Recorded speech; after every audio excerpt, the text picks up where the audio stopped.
গত 3 মাস ম্যাডাম আমার সালাম দিচ্ছে না, ম্যাডামের চরণ ধুলি আমি পাচ্ছি না। আমি ভাবলাম ম্যাডাম মনে আমার হতে বিরক্ত, পরে দেখি না ম্যাডামে দিয়ে আমার ক্লাসের ক্যাপ্টেন বানা দিছে। রাজনীতি করলে কি সাহস না থাকলে রাজনীতি করেন যা। এটা আপনি সংসদ আইছেন, বক্তব্য দিন।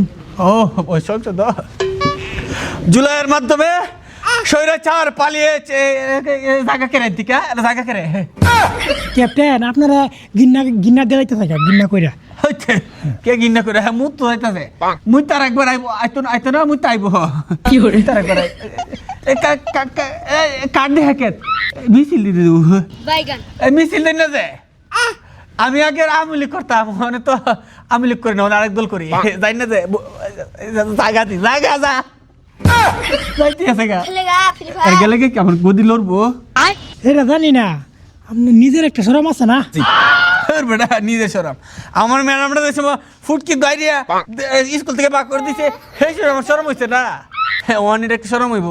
আমার যদি একমাত্র ফুটকি উদাম করে সূত্রা হতো বাইরে ছাত্ররা, কেউ আমার সরম নাই। এই চিন্তা করিস না।